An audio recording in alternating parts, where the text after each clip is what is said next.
Hi, Kitty. On time. What is this? Crazy. What's up, guys? Yogizilla here with Beard and Hat. This is HorsePLAY Live, episode 184.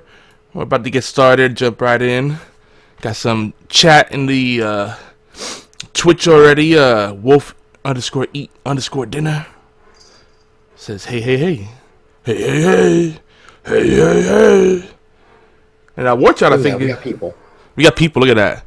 We built up a little bit of hype, and now my cat's hyped already. She's singing over here. Now, hey, Beard, I want you to gauge something for me. I'm gonna get quiet, and I want you to tell me if you hear any white noise on my side. All right, hang on. Yeah, listen carefully. Let me know when you're ready. Yeah, let me pause my music. All right. All right, ready? Here we go. Go.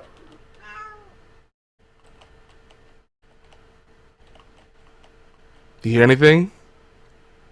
No, sounds good. You didn't even hear me typing? How about now? Nothing. Nope. Oh, snap. It paid off. had some little hardware pickups over the week. Oh, what'd you get? New keyboard, because Razer has officially fallen off, in my opinion. Fuck Razer. So I'll share the exact pickups during when we actually start officially. And I got some really good fans, like really good. And I've gone through a lot of fans, and I tell you, there's a big difference between spending, $5 to $10 or spending $20 or more. So. Well, yeah. That's with any product. Well, yeah, but sometimes you spend that and you don't really notice the difference. It's very marginal. But with fans, it's a huge jump. And some of the folks that I still recommend, I'm gonna share some of the ones I've had, and which ones I now say are probably the best. Oh shit, let me see. Pull up this box here so I have the model number. There we go. And yeah, we're gonna have a little tech. What's that? I should know better than to try to download anything on Steam during the Steam sale day. Oh, is the Steam sale going on? That makes sense. Started today. Got a couple of good pickups. Ooh, I think anyway. That's dangerous. Well, that makes sense after E3. Everybody kind of follows up with sales. Yeah, I spent $20. That's all they're going to get from me this time. Yeah, that's a modest amount to spend on Steam. See, I don't have much discipline, so if I look at it, there's a good chance. I haven't even been looking at Humble Bundle, but if I look at it, it's gonna be trouble. Hi, Kitty. What are you doing? Go lay down. We got a show to do. Oh, you're rude. The way I do it is I don't buy many PC games, so. That's true, because you don't have a PC. Wait, did you say you got one? No, hang on one second. Oh, okay. Actually, I'm gonna get the show started.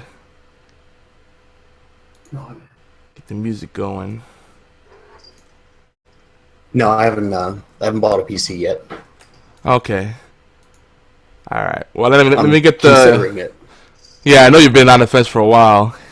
when Vega comes out, I'll consider more heavily what I'll do, but. Yes. Because I want to go straight AMD and be the contrarian across the board. Well, see, I'm going to actually share some quick thoughts on why I think AMD is making a strong push again. For a little while, they were like, it's been a few years, but they were like the gaming PC, the gaming brand. Well, and then, Intel lost their goddamn mind, so. Yeah. We can safely assume that AMD's processors will at least be on board. Yeah, Yeah, and there's pros and cons. I'm a big AMD fan. And besides, outside of cost, there's other reasons you might go one way or the other. So we'll get into that, and then we'll jump back into the E3 stuff. But anyway, here we go. And of course, awkward silence for us here on the show. But for you in the audience, you won't notice the difference. Here we go. You are listening to an All Games Radio Network broadcast of allgames.com.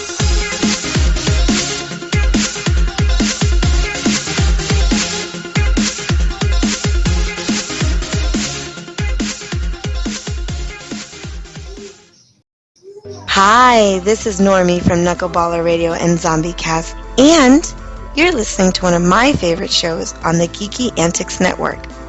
Don't forget to check out the rest of the gang over at geekyantics.net. Warning, there might be rants and food ahead and possibly inappropriate behavior. Don't tell anybody though.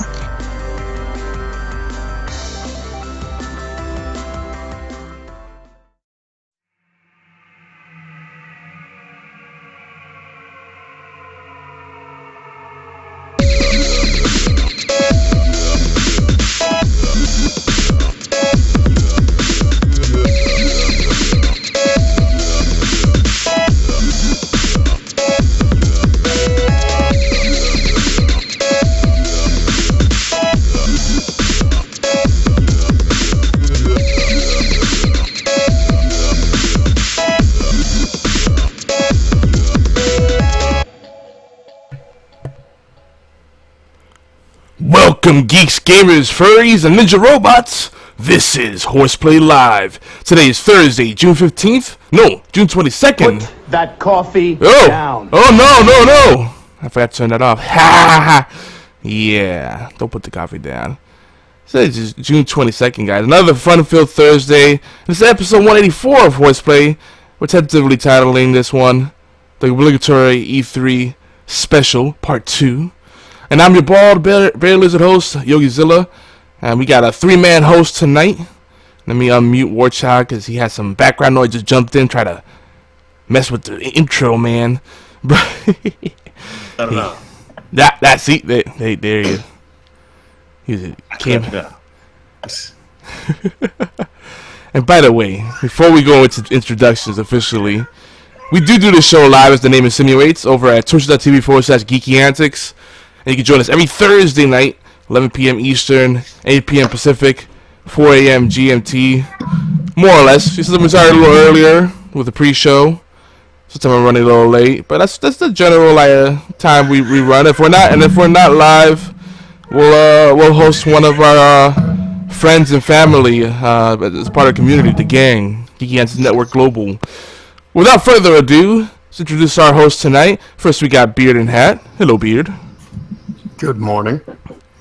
And then the ensemble you hear in the background is Warchild, Mark IV, and Fam. Yeah. So War Baby. War Baby's got opinions War Baby. too. War Baby's taking over the stream. Still waiting on her to laugh. She's working on it. Now, guys, I just want to bring this up early on before I forget. Do you notice something different on my side? It's probably so minute you probably. Are you wearing pants? That's one of the things. Your beard is wearing pants? Which by the way, I almost picked up a webcam. I was like, I don't really feel like it. I had a gift card, and they gave me a military gift card. I was like, hey, cool. And then I was like, oh, let me spend it. That's what you do with gift cards, right? Otherwise they expire. And then I was like, nah, I'd rather spend it towards something I really want right now. So you don't have to deal with my ugly mug for a little while. For now. But what's different? What's different is there's no white noise in the background. And Beard confirmed it on the pre-show. Yeah, so let's jump straight into our IRL segment, a.k.a. Meanwhile, back at the ranch. And we're gonna do a little tech talk before we talk E3. I'm pretty excited. I haven't splurged on goodies tech-wise for a little while, and this wasn't so much of a splurge. but it's kind of stuff I needed. I kept putting off. So I needed a new keyboard because Razer is pretty much shit now.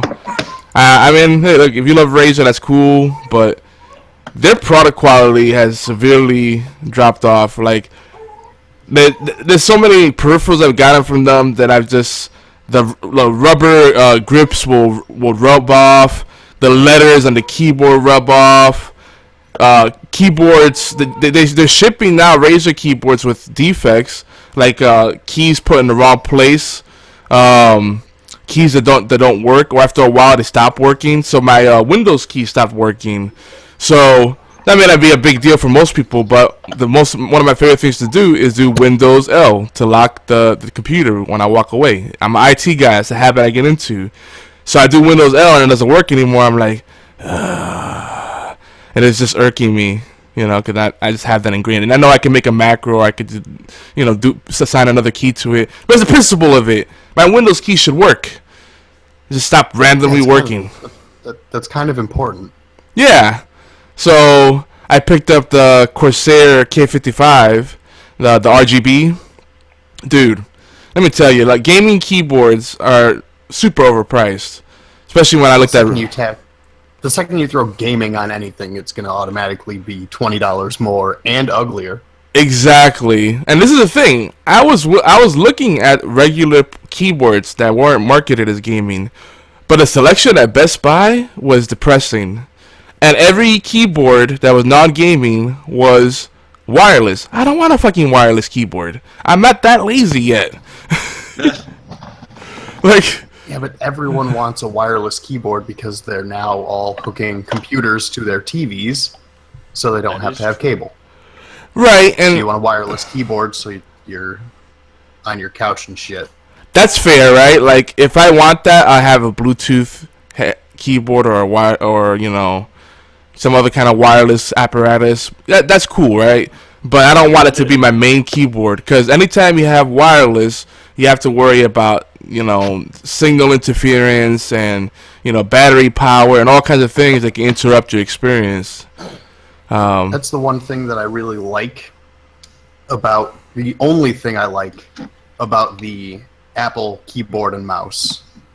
They run on batteries that you take out and put new ones in.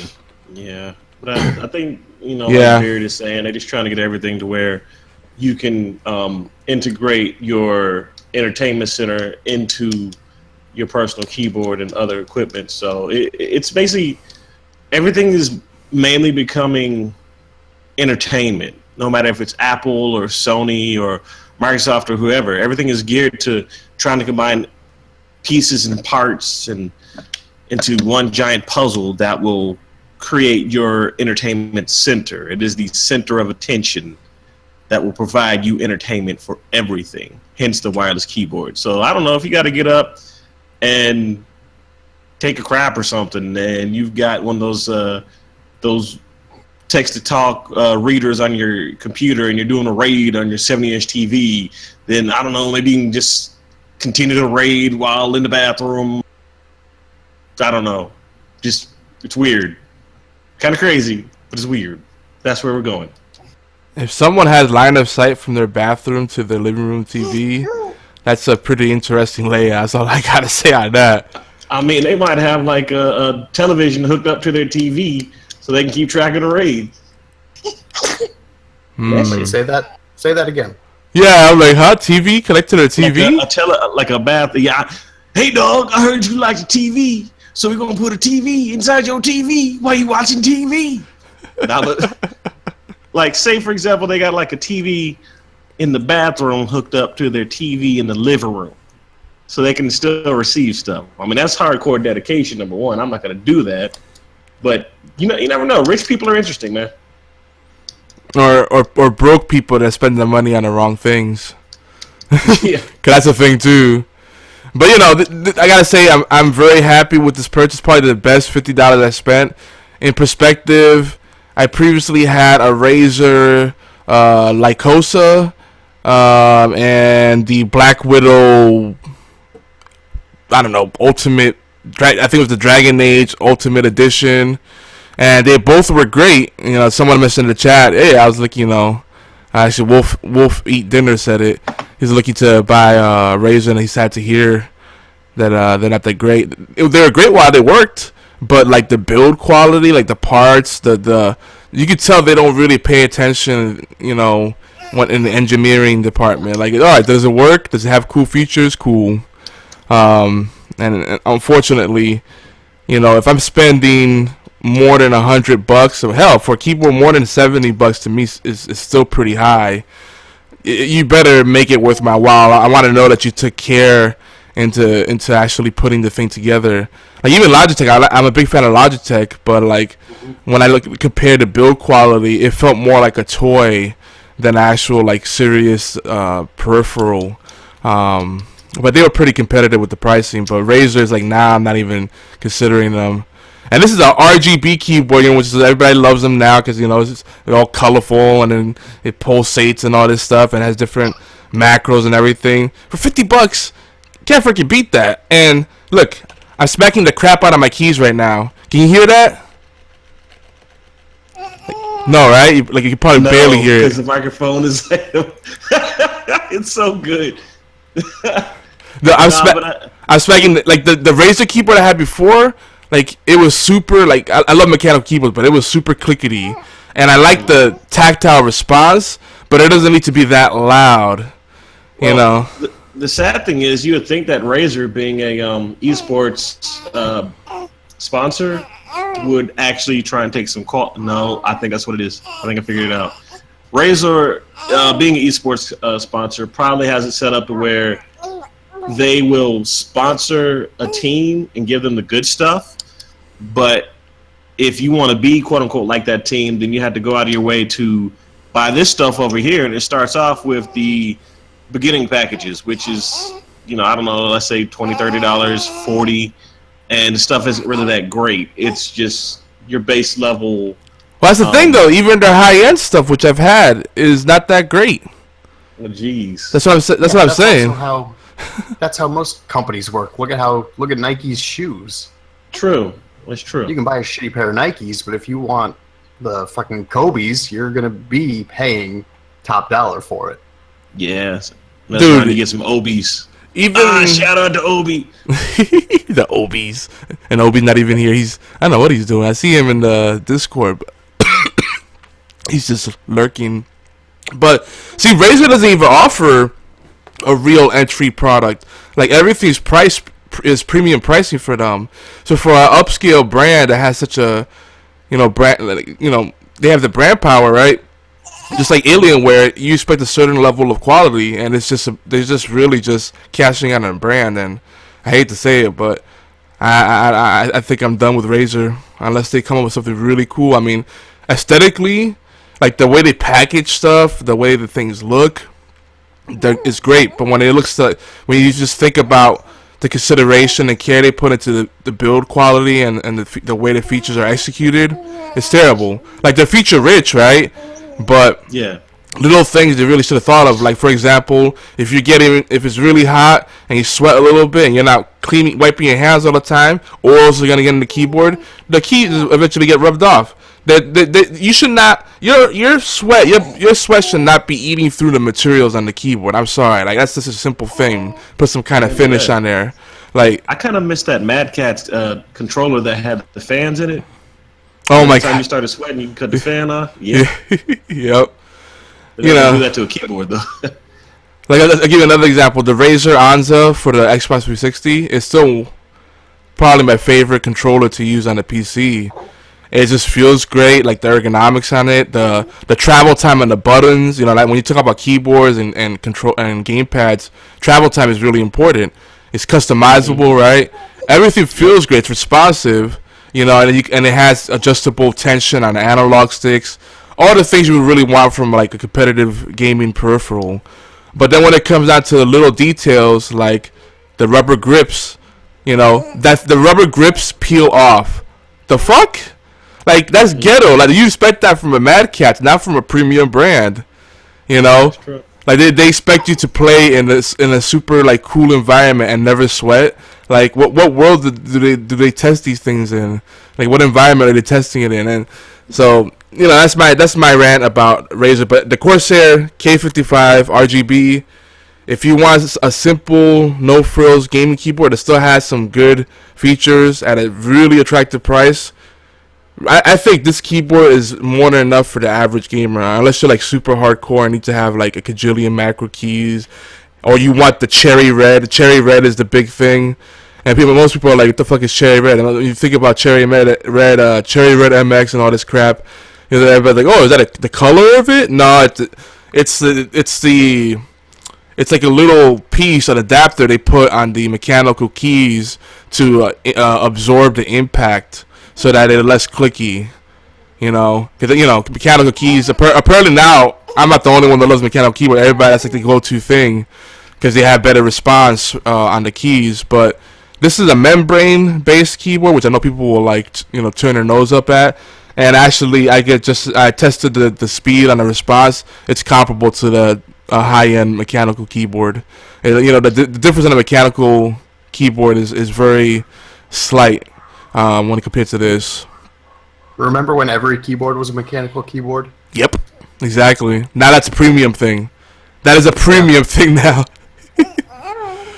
Crazy. This is the world we live in. It's like, hey, 1980s technology. Hello. It's back. Mechanical is also easier to clean and fix too. So there's that. But and it's more durable. Yeah. Well. I reckon the mechanical keyboard in theory will last long in the membrane, because eventually the domes on the membrane keyboards will wear out.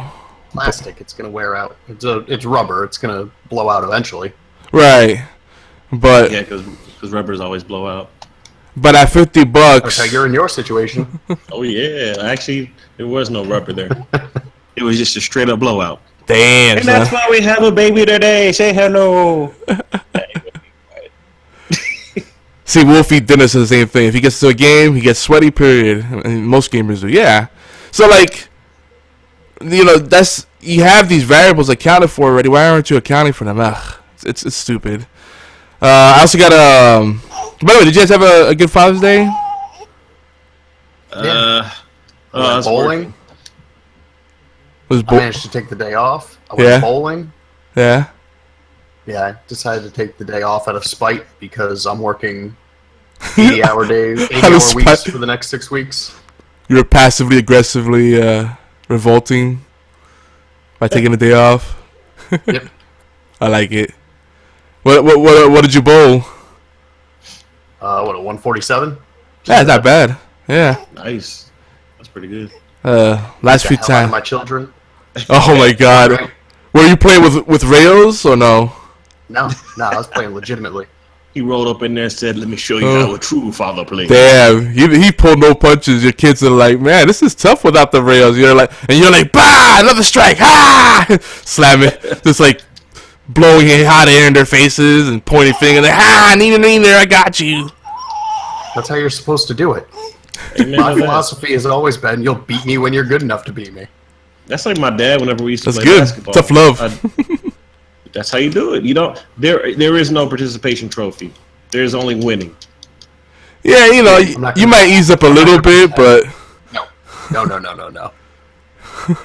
I will go extra try hard.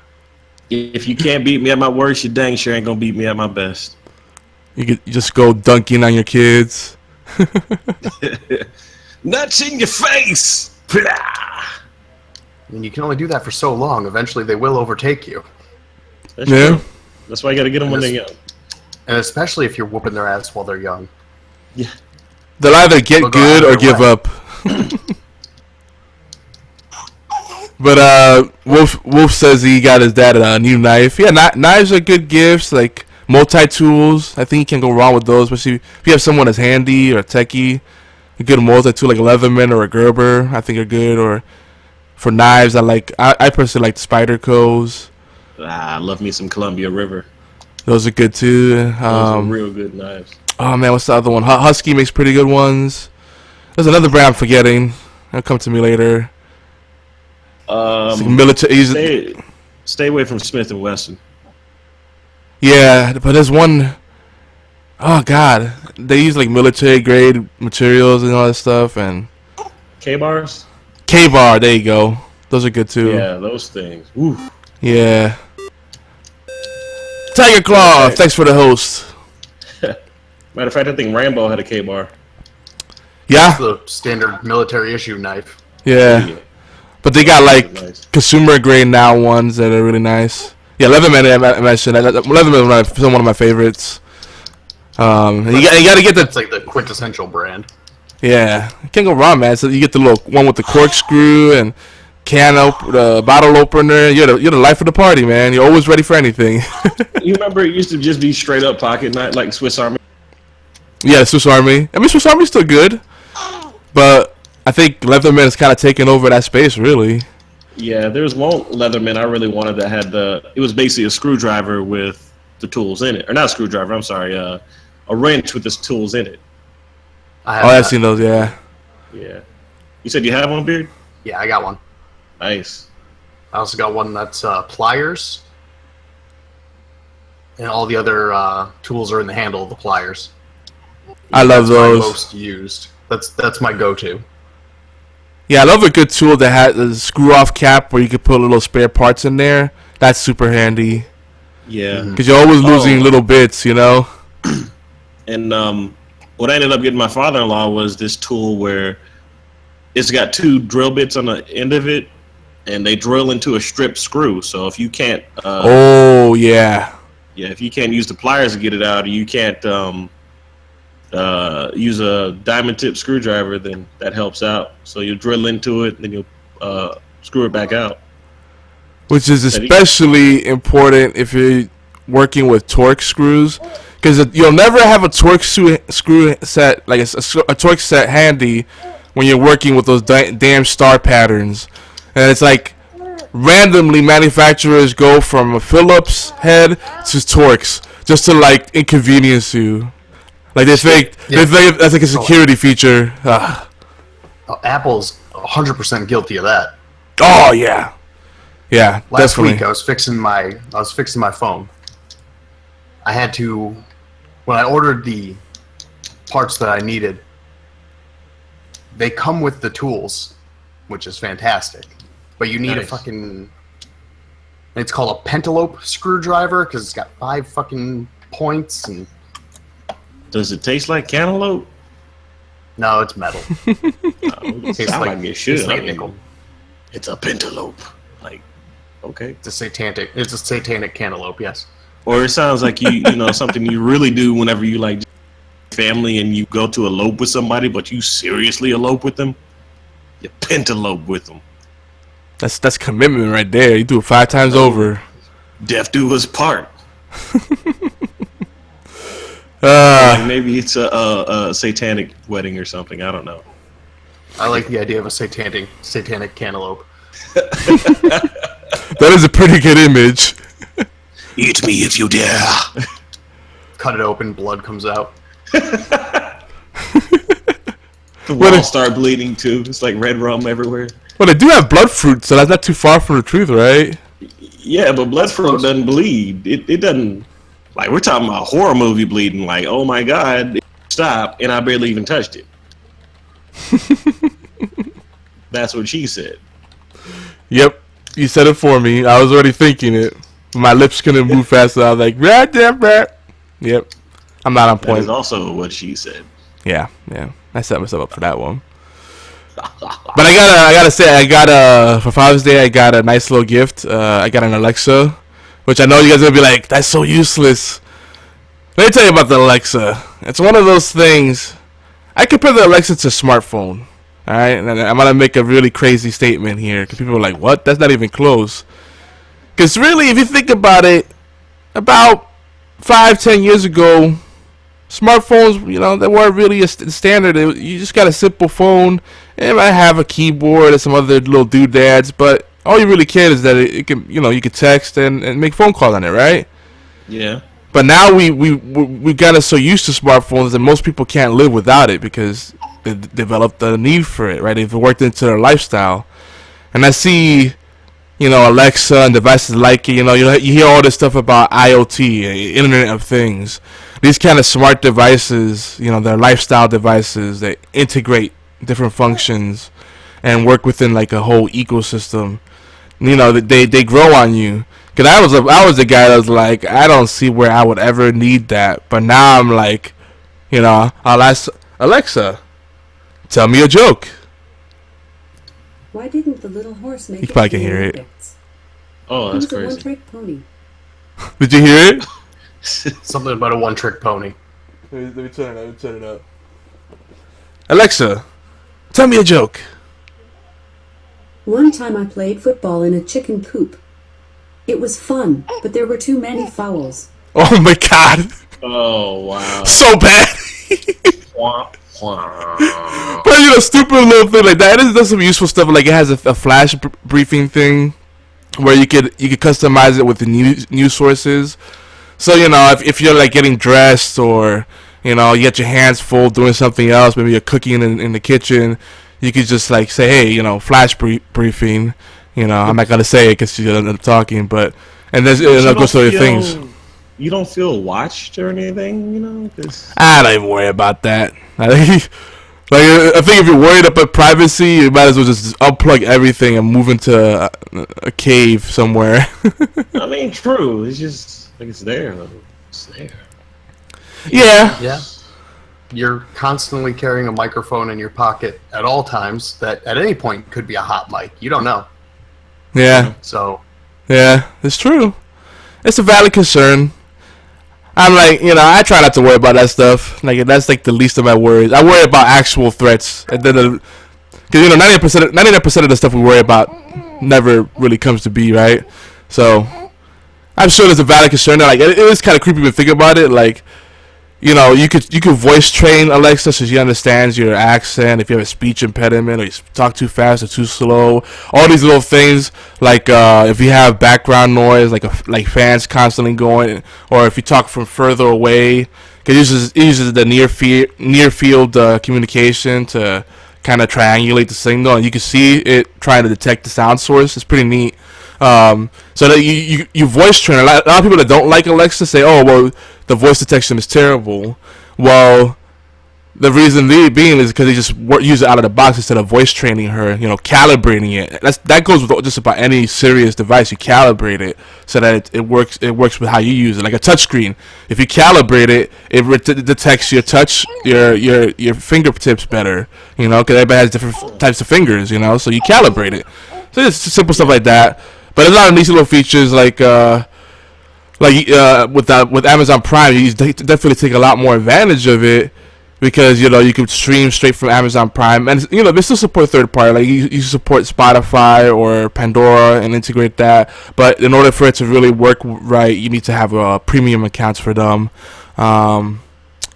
You go order. So I'm not really using the consumer stuff like order me blah. It's more like I'll say open this day in history, and then she'll go through all the things that happen on a particular day or that day, depending how you do it.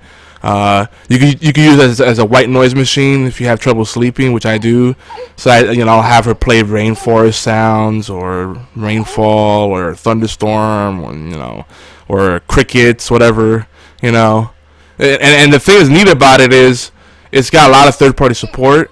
So it's got all these skills that you could teach her, and it's basically just like little apps that they keep building upon so she has more functionality. So it's like a very organic thing where you can make it what you want it to be.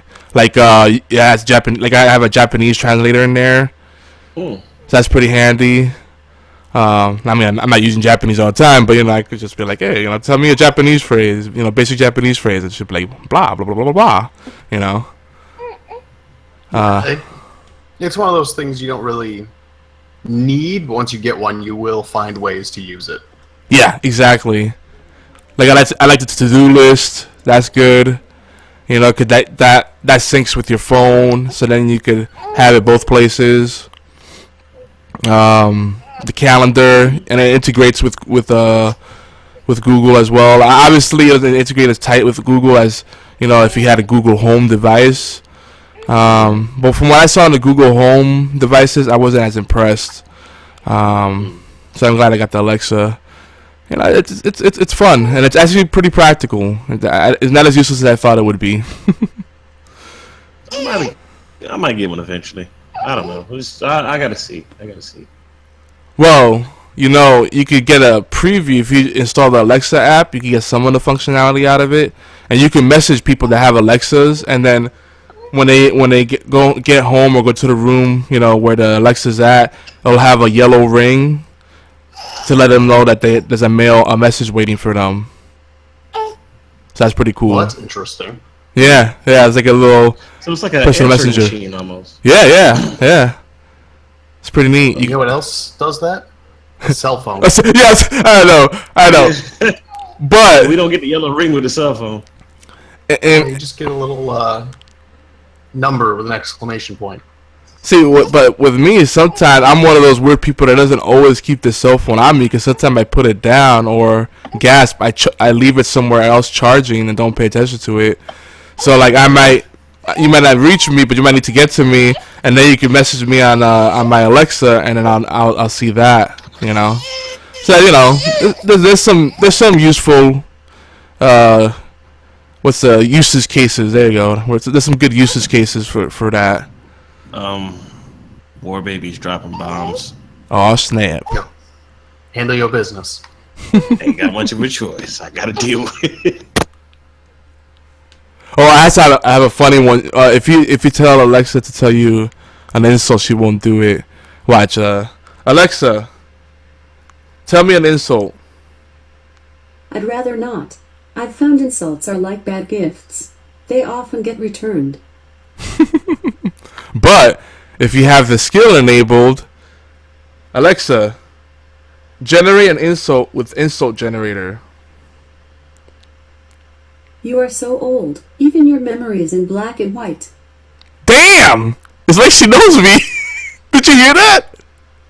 She knows you perfectly, you old bastard. No, I didn't get the echo with the screen.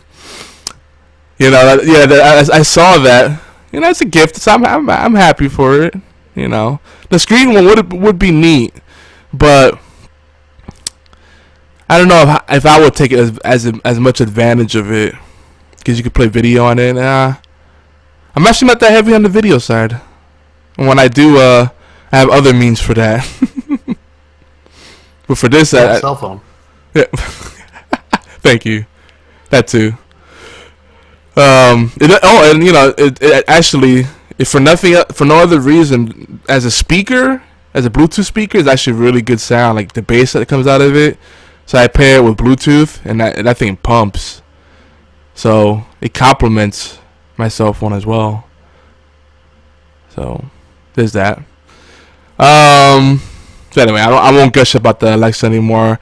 Some more hardware pickups. I got a fan controller, the NZXT Sentry 3. It's got a touch screen. It has up to 5 channels you could use for the fans.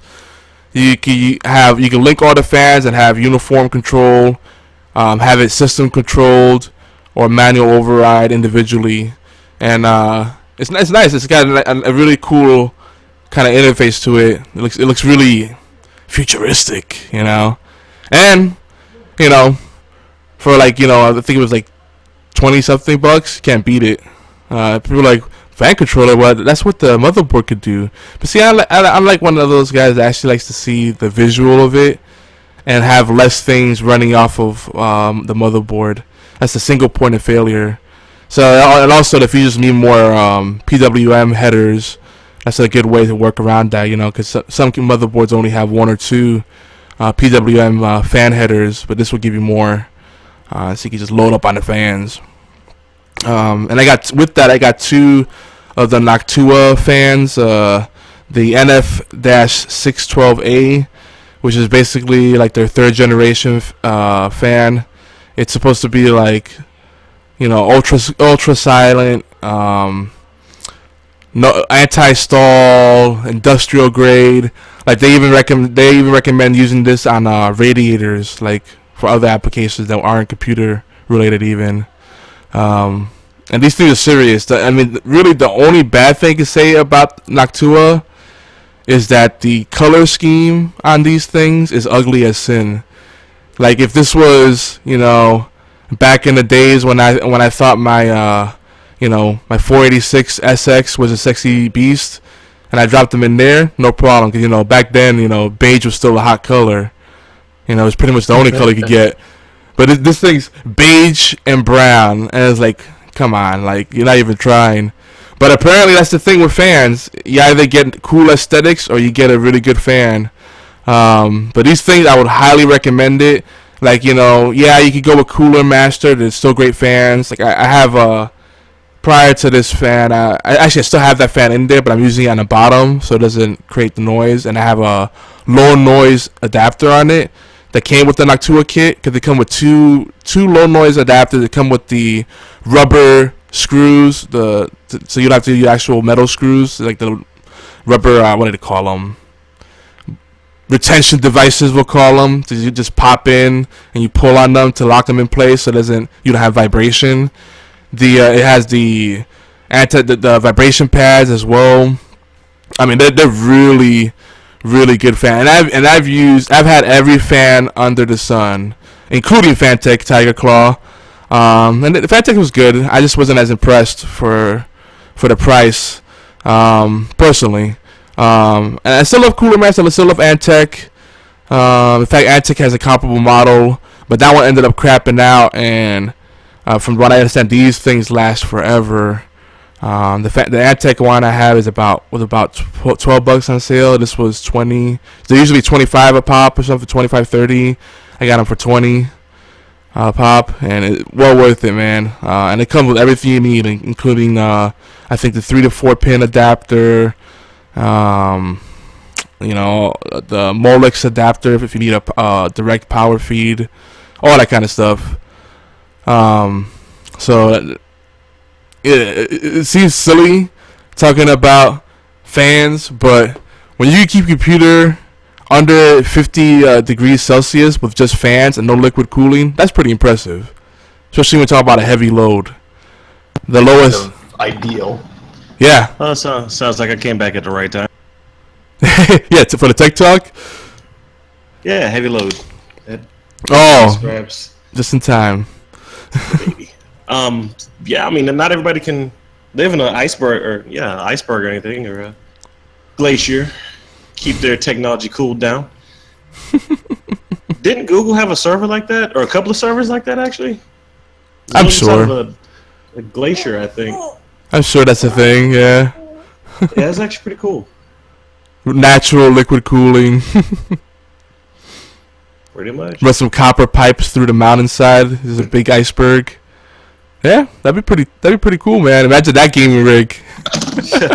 I remember when I think it was Halo Reach, when it came out, they were testing out the full capability of it. So they had all these servers in this one cool room put together on the Xbox, the original 360. But yet, you still saw some of those 360s red ring. I thought it was kind of funny.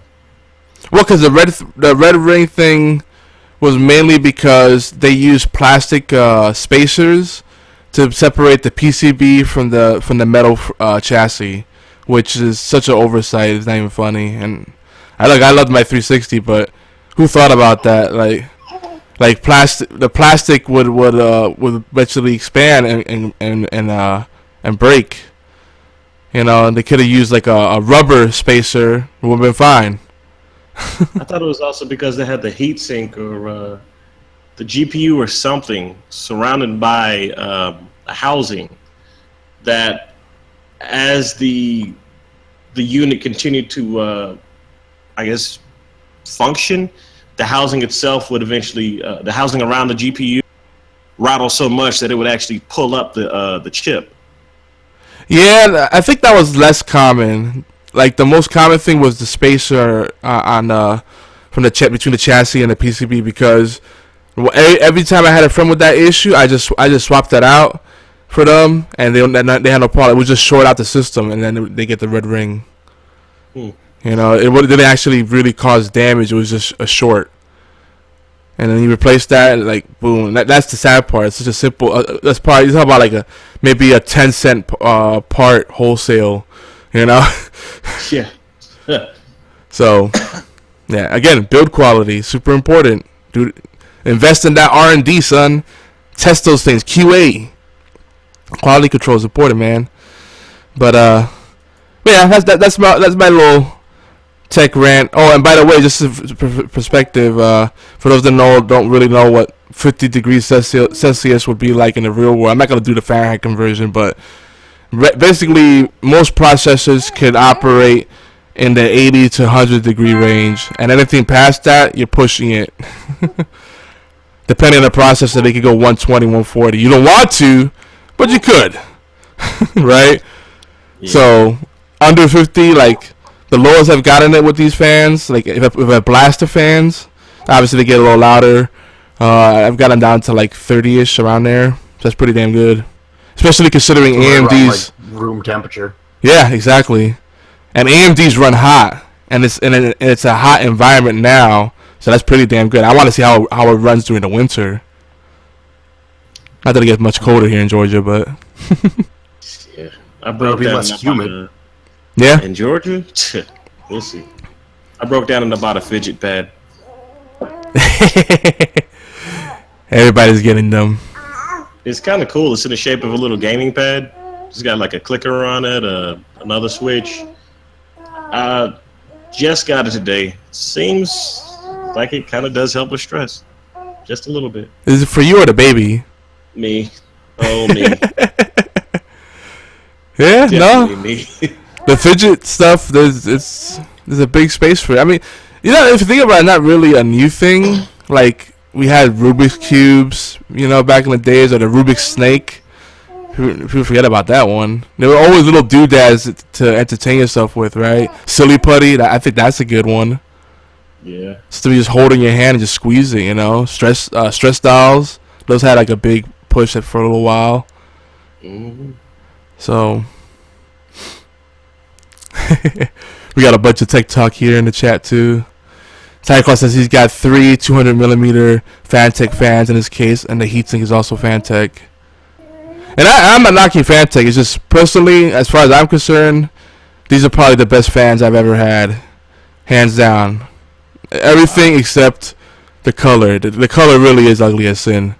But I mean, I don't care about the aesthetics. I'm not gonna be like showcasing the insides of my computer. Look at the cable, the way I have them routed, and look at this sexy video card and the fans, and I got LED lights on the case and a glass side view. Nah, I'm so past that. Have you seen that LED RAM exists now?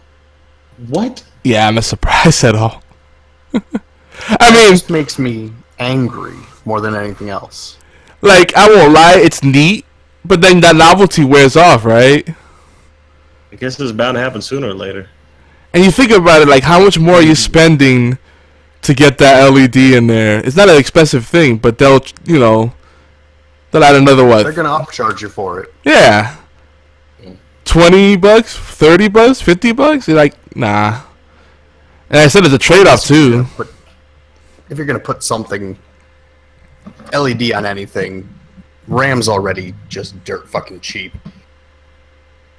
Yeah, that's true. Computer parts go. Relatively speaking, yeah. There still are some really like high-end chips that will push the price limit, especially if you care about your CAO latency. See, most people just go by clock speed. As far as computer parts go, yeah, that's the one where you can just be like, I can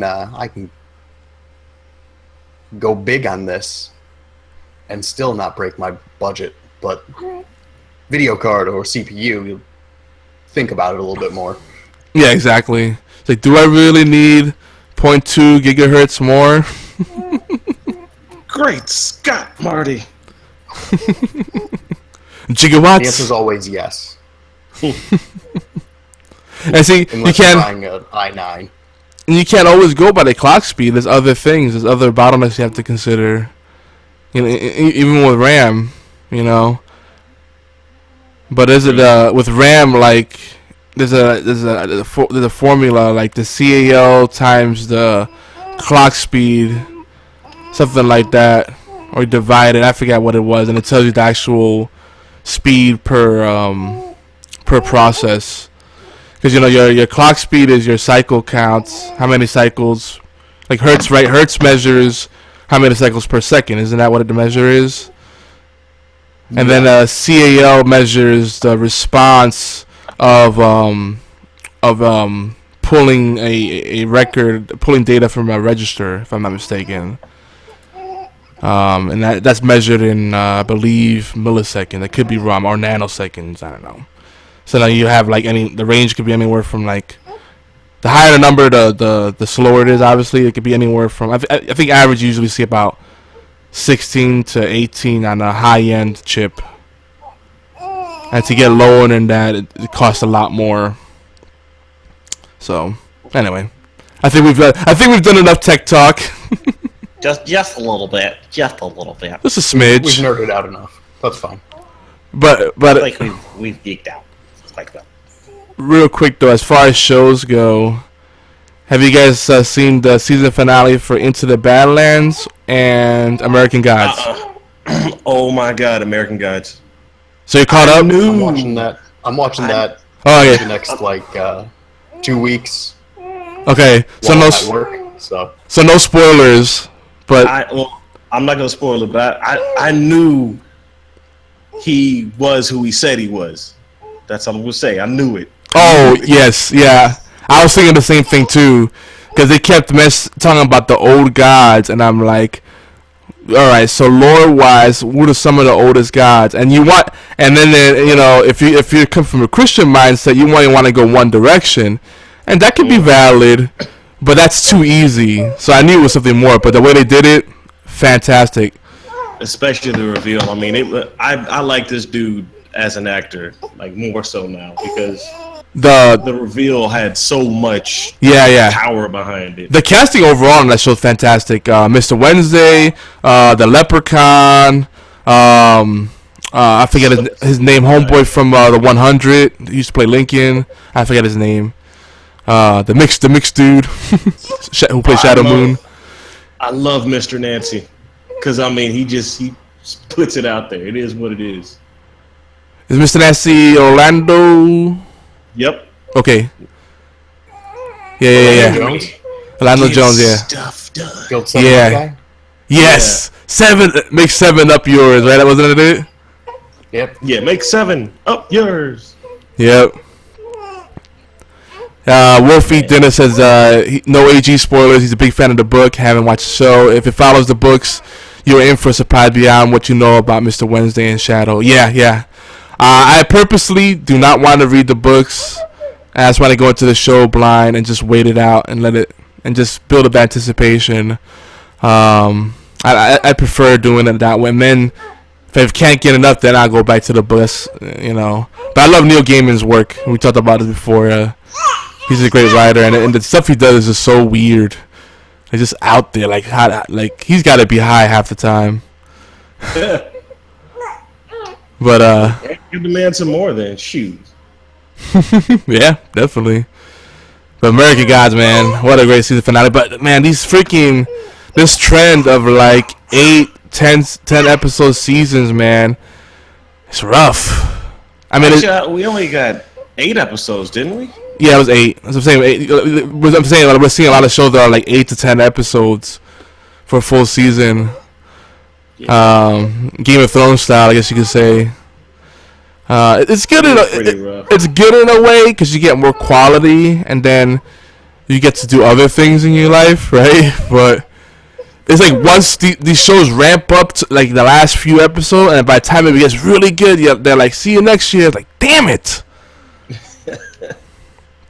So long, my friends. Ooh, Wolf has a good call here. He said he just collected Sandman in the new Omnibus binding, and he has the full series collected 3 ways. See, Omnibus is my preferred way because you usually get cheaper that way rather than buying them individually. Sandman's one I've been meaning to get into, but man, I'm so behind on comics and graphic novels. I'm like, ugh. Yeah, don't even Well, I mean, the last thing I read was like a alien comic. You know, I thought it was actually pretty good. So I can't know about 6 years removed from comic books at this point. Yeah. I started paying student loans. Once I started paying student loans, it was like, I do need to eat still too. Yeah. True. Yeah. Speaking of which, funny thing. I'll make it quick. Apparently, Pokemon cards are selling for ridiculous amounts now, which really sucks because I actually had a holographic Monchoke, I think it was, the one with the 4 arms. Champ. Oh yeah. Now Champ was the second evolution, I think. Monchoke, I think, was the final. Champ was the forearm. Yeah, I think so. It's Machop. Yeah. Machamp. Chop, choke, champ. Yeah, I think so. The champ is the final form. We will see. Champ's the final one because you have to trade a Machoke for him to evolve. Same with Graveler becoming Golem. Outside of fighting rock Pokemon, I never really was a big fighting Pokemon guy, except for Lucario. I like Lucario. That one card, the one card that's holographic self, so at least $3,000. I gotta have some serious grip right there. If we kept some of the dumb shit we had as kids in decent condition until we were 30, yes, we'd be able to sell it for a good amount of money. Yeah. Good luck having a kid keep something in good condition. Yeah. Well, that's why I'll buy 2. You laugh. You need one of those fireproof safes. And fireproof, waterproof. And then keep it, dig a hole in the ground and bury it and put cement over it. That's the only way you can keep it safe from a kid. Keep it in the mattress like everybody else. Yeah, the Black Lotus from Magic the Gathering. Oh Lord, yeah. Oh my God, that thing. Ugh, I wish I had one of those. Yeah, that's Magic is just ridiculous when it comes to spending. But anyway, that game though. It is still great. It is still great. But man, it's a pay to win thing. Let's just be honest. If you're not spending money in Magic, you're not really competing unless you're playing select formats. But yeah. Anywho, I won't get into that rant. So, it's time for our obligatory news and rants. I'm gonna jump back into the E3 talk. And but first, some quick thing. And we're gonna go a little deeper. Maybe we'll visit this next week. But I gotta just put this out there. Atari's announcement on the heels of E3. Atari CEO confirmed that the company is working on a new gaming console, tentatively called the Atari Box. And I'm kind of excited about this. You know what it's probably going to be? It's going to be the Steam boxes repurposed. It's going to be a Linux-based custom OS. Yeah. Yeah, I can see that. If I had a theory on what they were going to be pulling with it, that's what I'd say it would be. Well, I'll tell you what. You don't think they'd make it like the mini Sega Genesises or the mini Nintendo? No, because you can just put out a cell phone app and put all of the Atari games on one 16th of a flash drive. Sega, yeah, you're right. Sega recently did that. They included a bunch of games, including the Comic Zone. I meant to look into that because that's one game I would not mind if they came back with a remake of it or a continuation of it. I wouldn't mind if it was a real console where they could keep putting out new content to it, maybe in the fashion of a Ouya or a Steam Machine type of setup. Not so much like an NES Classic where it's what you get, what you buy is what you get. That's it. You know, something that's expandable and they'll keep supporting over time. That excites me. And it doesn't have to compete directly with the big three, so to speak. Because they're probably gonna work the retro angle, and I'm cool with that. I mean, I still love Atari. That's some of my best memories ever. Period. Just with Atari, and just this story, the fact that this CEO pulled this company out of the pits of bankruptcy, and used his personal funds to bring it back to life, and he's really passionate about the company. Like he actually cares about making Atari matter again, just because he used to, have fond memories with Atari. I like that story, Like imagine like for me, like if Sega ever was struggling and I had the money to bail them out, I would totally do it just to see them thrive and be relevant. I think it's important to Taxi 5 by now. Yeah, man. See, exactly. Yeah. Sorry. I'd fund all those kind of pet projects just to have the games that I want to play out there. Who cares if anyone else does? Eventually, someone else like me will be like, yeah, that's awesome, and spread the word, right? So that's it. Let's buy Okay. All right, what you want? Word, baby. They did try and do that Going with crazy. Dreamcast. They had a Kickstarter for it. Yeah. Dreamcast. Made me sad every time I think about it. What a great system, but ahead of its time. You're not the only one thinking about it because it's thinking. Yep, the little orange light. Those commercials were great, man. Sega used to be great with marketing. That's the thing. Yeah. Once Sega got out of the game, I feel like the magic of gaming died out. And I'm just gonna say it, like it's paint by numbers these days. Maybe I'm exaggerating a little bit, but it's like, there's still good games, but it doesn't feel like an intimate thing. And then it's not just that I'm getting old. It's the magic isn't there. They're not really trying the way they used to. It's too much of a hype train because they're like, oh my god, this, like, for example, okay, we only seen like maybe a good 10 or 15 minutes of footage, and everybody's like, this game's gonna kill Destiny. This is gonna be the next thing you do. It's like the game hasn't really been. It's not coming out till next year. Yeah, with how low the bar is set by Destiny. Yeah, exactly. You can pretty much make the assumption. And this is a good segue. The only reason Destiny's great is because they showed up first. True. And I'm gonna say this too. Destiny 2, so far from what we've seen and heard about it, not off to a good start. All that exclusive content that's locked behind the Sony paywall. Well, I mean, you knew that was going to happen. No, but they made it even worse. They actually worse. And on top of that, Destiny 2 looks like it's going to be Destiny 1.5. It doesn't even look like a full-on, like, new game. That's how I feel. They're basically making the game it should have to begin with. Now, I'm sorry. Anthem, to me, like an expansion pack. Yeah, I think I want Anthem to completely shit all over Destiny at this point because Bungie just had me butthurt. I'm sorry. I get the Sony's paying their bills, but they're just handling this project. To make it, Sony should have paid enough to make it an exclusive. If they're going to have all this exclusive content or timed exclusive content, fuck it. Pump in the rest of that money. Yeah. Make it yours. Yeah, because at that point, a year of a buffer for exclusivity, that's too much. 6 months, I think, is a little more reasonable. Because it's still, these people might still be having conversations about the content, as part of the zeitgeist, and then people will get interested. 6 months in current time might as well be permanently exclusive. And we're talking a year, it's going to be completely irrelevant. Yeah. It's, like I said, 6 months probably even pushing it, but I'd rather take that. But you're right, like a year to give everybody else the scraps, you might as well just go for the gusto, make it completely exclusive, and stop hedging the bet.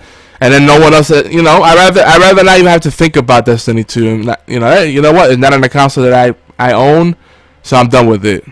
Rather than feeling guilty because I see some of my friends playing it and they go, hey, you should get it. It's actually a pretty good game. And I'm like, no, based on... Because then I have to be that guy. Then I'm the asshole. It's like, nah, I can't buy that game just based on principle. Like, but it's fun. Come on, I need someone to do this raid with me. I'm like, fine. That's how I am with Ark.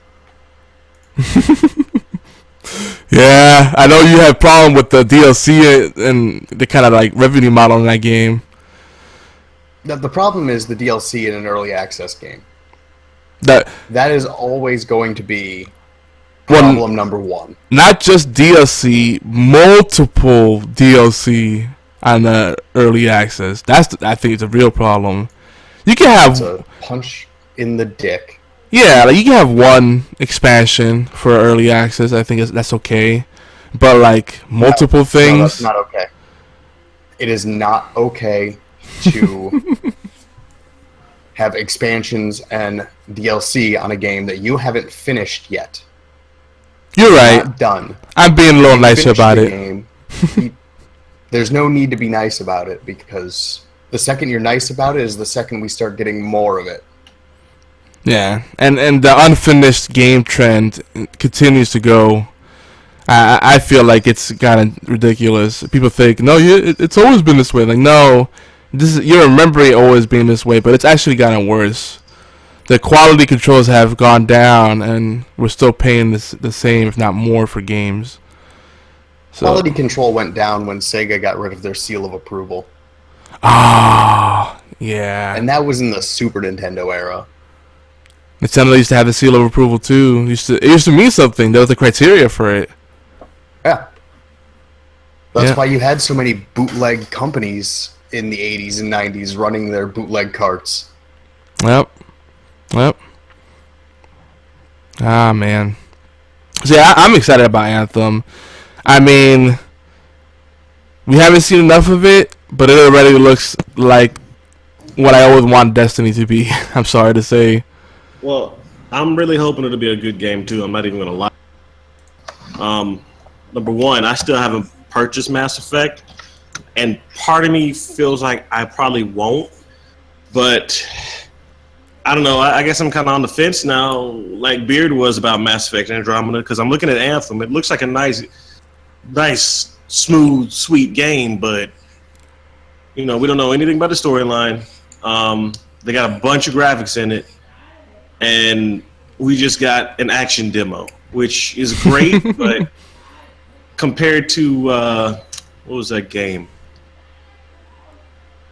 Oh God, it was made by Bethesda, ID2. It was supposed to be like ID's version of Fallout. ID's version of Fallout. Yeah. I was gonna say Brink, but now you took me in another direction. Not Brink. It was like post-apocalyptic too. I can't remember. Oh, Rage. Rage. Yeah. Thank you. Rage was the same way. Now I like Rage, but on the scale of games that I'd probably actually go back and play because of content and how great the game is, Rage probably would not be up there. It's one of those games where after a couple of years, I'd probably go back just for the nostalgia factor. But I look at Anthem kind of like Rage. I mean, yeah, it looks great. It looks like it's going to offer a lot, but what's the catch? What are they going to leave out? No, yet. Exactly. I knew with Mass Effect going into it, it wasn't going to be good. See, Wolf says Mass Effect Andromeda is better than Destiny. I thought that was a sarcastic joke, but I don't know. An insult to Destiny than it was to say how good Andromeda wasn't. Oh, that could be. I personally like Andromeda. I'm gonna stick to my guns on that. I mean, I like Destiny, but I know that it has so many plot holes and so many gaps as far as what actually makes a good game. But I think I've unknowingly become a fan of it due to the fact that I was there since the beginning, and I've seen all the bad that the game has to offer, and I've seen how they've tried to make it better. Well, that's the MMO formula, though. That's the recipe of MMO, is that they get you hooked with something, right? And you start to realize it's shit, but then you start feeling guilty because you invested time and money into it, or your friends still play, and then you keep coming back. That's how MMOs do, and Oh, I never felt guilty. If I gotta feel guilty about it, then you better believe I'm not gonna continue to play it. The only saving grace that made me continue to play Destiny was House of Wolves. Then after House of Wolves, they came out with Taken King, which I was highly upset with, because if they would have kept the meta from House of Wolves as far as upgrading the weapon, that would have been 10 times better, my opinion. But instead, they come out with Taken King, and all the weapons and armor that you received from vanilla Destiny pre-Taken King, pretty much nothing. With some exceptions, but it's pretty much nothing. You can't go back and get year one weapons unless you play like the beginning strike missions. And every now and then you roll one out and be like, okay, cool. But for the most part, I've got weapons in my vault right now that, number one, I don't want to get rid of because of the fact that they have memories. Yep. And number two, I would definitely love to use in the game because I thought these weapons were just straight up, they were beast. But it's not going to happen because of the whole change with the meta. But they nerfed my favorite guns, and that's when I left. Yeah. I don't understand why they did it with assault rifles. There was a heavy machine gun that I had that had a skill, I think like Field Scout, which gave you double the ammo capacity. Mm-hmm. So this thing was a 100-round heavy machine gun. Yeah. And then they decided, that's broken in PvP, so we can't have that anymore. Shoot. That was it. When you start prioritizing PvP over PvE, Yep. Yeah, you don't have much to offer, especially when I think it was mainly because they didn't know what to offer as far as PvE. They just recently even admitted that they don't even know what the darkness is, and then a character in there, the Exo Stranger, is not going to be in. Well, they don't know if they're going to bring her back or not. So it's like ever since the lead, I don't know if it was the lead writer or the whoever. It mainly at this point a key writer in the lore of Destiny. Ever since they quit or moved on, it's like, okay, we're just gonna wing it. They were winging it from the beginning. But here's the thing: for Anthem, I hope they focus exclusively on PvE, and I love PvP. But I want this to be a pure PvE experience. The way they're kind of building it up. But I gotta say, I'm tired of these demos where they have devs, or staff members talking, doing the voice track. Because I'm sorry, no one talks like that when they're playing the game.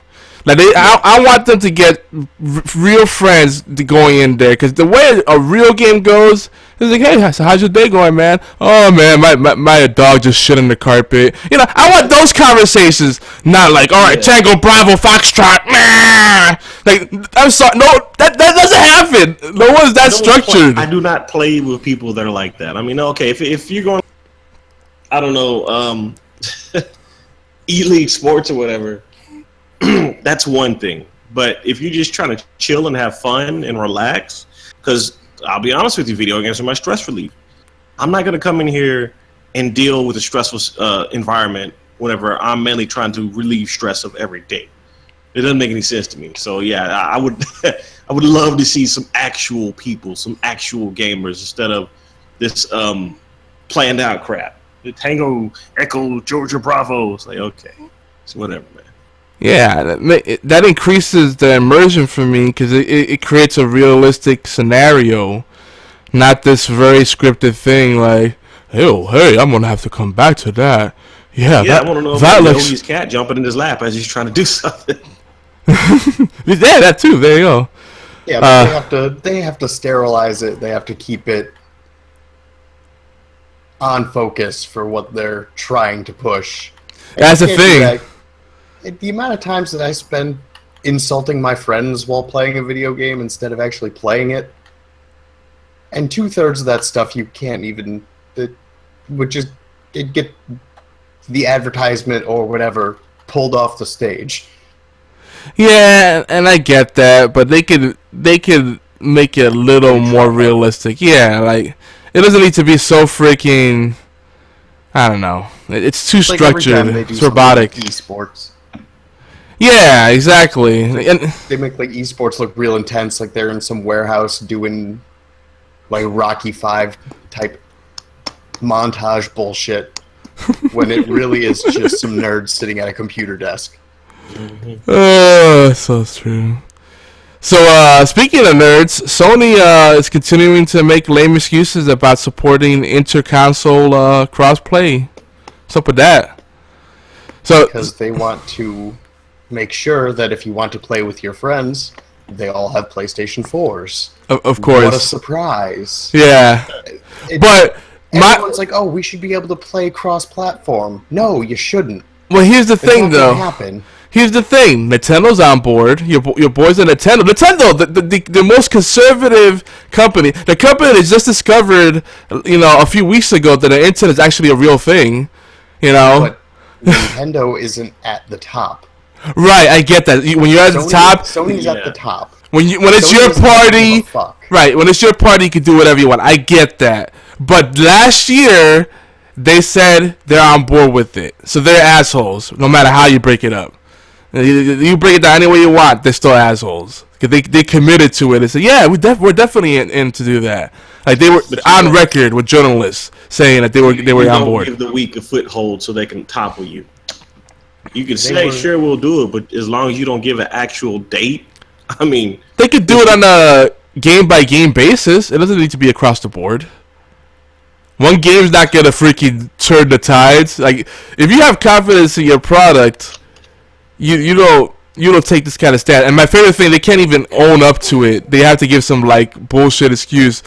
What was it they said? I'm trying to pull up the quote. I think I have it in the show notes. They said, actually, I'll just read the whole thing from The Verge. So they said, this is Sony's initial reaction. They said that we would be happy to have the conversation with any publishers or developers who are interested in cross-platform play. That was the previous stance. And then it went on to say something about, I didn't put the quote in here. But it said, we want to ensure that our players, I forgot how to refer to them, our customers, enjoy a safe, quality environment. Like, what? Cross-platform's gonna make it hostile? Have you not played any games online? Do you not know how it works? They have. Well, they're not doing a very good job of doing that safe. I don't know. Xbox is pretty toxic.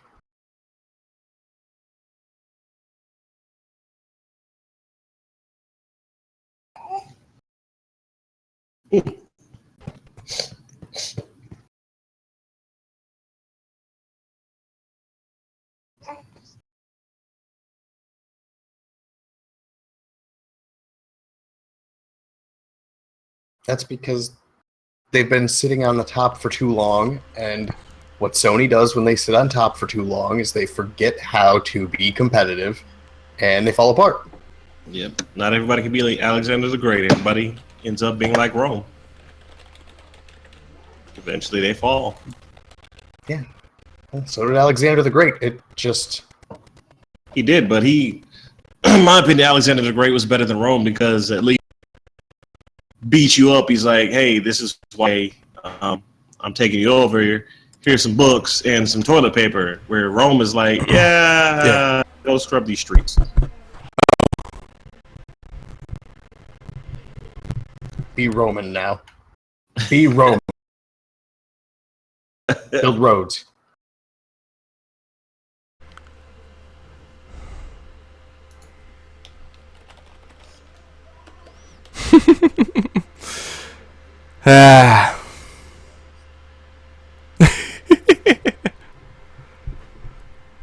So I think I had a little bit of a mic issue.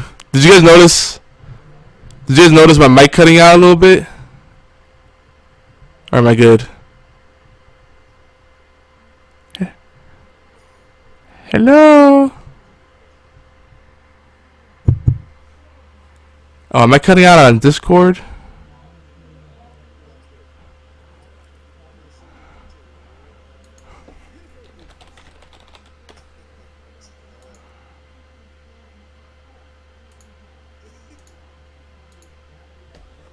Hey. Oh, okay, there we go.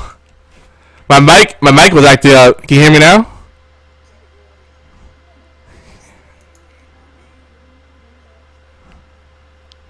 No, we'll bring back the unicorn poopies in about a month, and so we can lead up to the end of the year.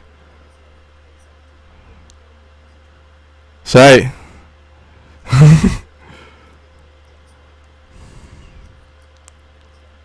Yeah, there you go. And nothing good's coming out this holiday season, so we won't miss anything. I'm kidding. I'm kidding. So we're about to get to Nintendo and Sony stuff because we didn't cover that last week. But I do feel we weren't fair enough to Ubisoft, EA, Microsoft, and Bethesda. We kind of jumped over a lot of stuff. I want to say real quick, Evil Within 2 and Wolfenstein 2 both look really good on the Bethesda side.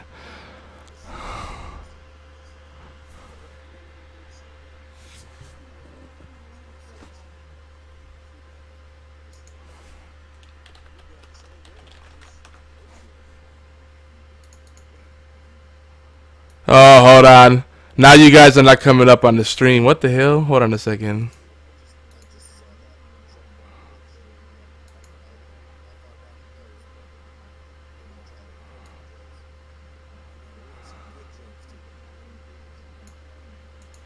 Say something now. No. That's not working. What the hell happened? Hold on.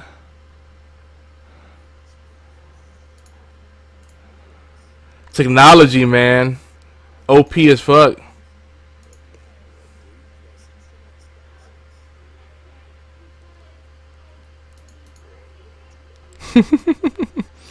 I'm trying to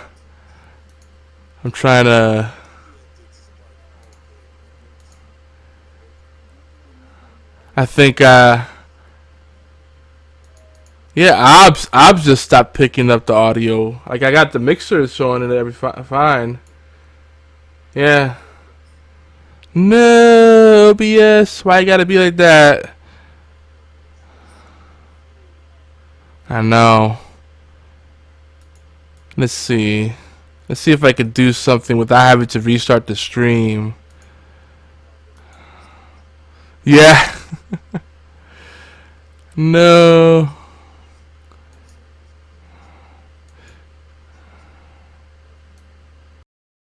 Let's try now. Say something, guys. Nope. Yep, I gotta restart the stream. Oh, war baby. Alright. Yeah, I've restarted test. Maybe no. Yeah, let me. Yeah, try coming in and out of the Discord real quick. This is shits and giggles. That probably won't fix it. Nah, that won't fix it because it's on OBS. I reinitialized the device. It's coming up on the mixer. It's just OBS not picking it up. What the poop? I'm gonna stop the stream, restart OBS, and then we'll come back and pick up where we left off. Hold on. Let's do that.